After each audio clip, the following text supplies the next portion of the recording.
We were having a discussion with our panel before we went to the president. We're monitoring a number of live events, by the way, today. We go to CPAC. Elon Musk is supposed to show up there in short order, and I think Steve Bannon might as well. Lauren Wright was with us along with Chris Hahn, but Chris had to go, so we do have an upgrade there. I'm happy to announce as Julia Manchester joins us. I think that's better, right? Wouldn't you agree, Lauren? Than Chris? I don't have any plans, Connell. I'm here for you. I don't know what to tell you. But I'll sit here as long as you want. No, you're great. I'm just saying it's nice to have Julia. No, so I just said an upgrade to Chris. No offense to Chris.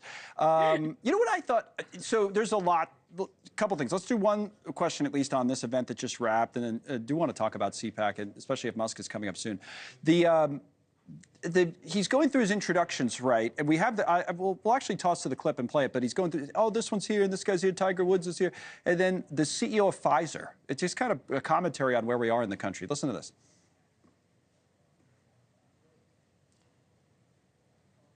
Here it comes. Do we not have it now, Claudine? Well, I think they I'm glad you guys liked it. Not everybody liked it. I'm not even blaming the Europeans. I'm actually saying you follow the lead of Joe Biden into censorship and mass migration. Follow the lead of Donald J. Trump, and that's free speech, borders, and sovereignty. That is the future for our shared civilization.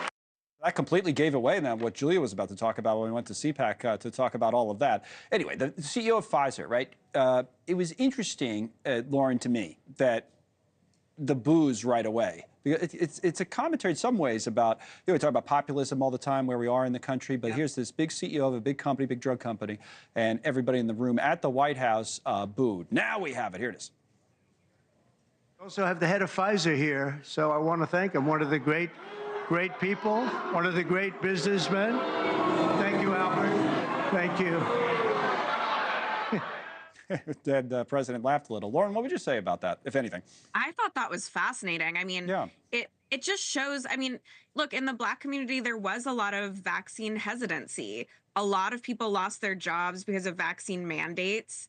And it really shows where we are as a country when you automatically think, I mean, I think Trump's thinking this is just a big business leader, a big pharmaceutical leader, and I want the person in the room.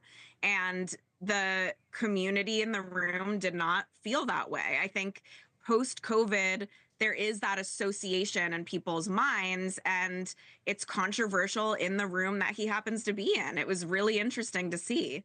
No one was being polite. Not at all. To me, it stood out. It's just, you don't see it much in the East Room, and it's sort of a commentary. But it is based, it's based on real concerns that did play out during the election. I mean, there was a reaction to Biden administration COVID policies that Pfizer gets associated with, and that's why you see it. It's there. Let me do a quick check with Robert Sherbet, who is in the room. I don't know if that stood out to you, Robert, as well. The Pfizer CEO getting booed among, and there was a lot more to this event too. Tiger Woods showing up. Yeah, but without question, I mean, that was definitely a different moment here when the Pfizer CEO's name was announced and you heard the chorus of boos that was here in this crowd. I mean, aside from that, it was a very positive environment here, with the president talking about bolstering wealth and well-being, for the entire country, and focused in on the Black community as well. I think the big thing, Connell, is, I mean, you look at the invite list that you had here today. I mean, you had Tiger Woods, you had Jay Monahan from the PGA Tour, Adam Scott, pro golfer as well. Brooke Rollins was here. Alice Johnson, you mentioned her by name as well, talked about making her his pardon czar, to take a look at cases around the country and where pardons may need to be allocated here. I mean, definitely a pretty loud crowd here, that was very supportive of the president.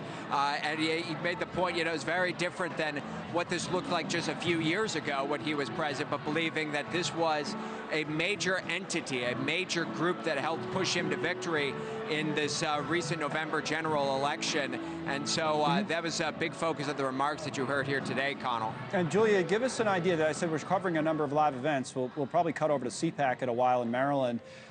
They've had a number of speakers. We saw the vice president there a minute ago. The Speaker of the House has been there. But Elon Musk, I think, is going to show up today. I know Steve Bannon will as well. So that's speaking kind of rivalries within the Trump or conservative movement. That might be interesting.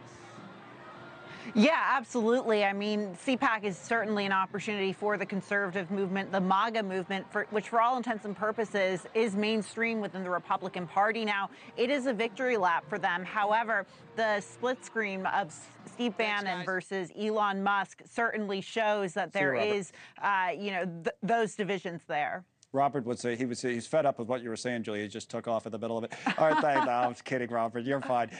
Thanks, everybody. There's CPAC. Pam Bondi's there with Ted Cruz and company, and the three of us. We do have to take a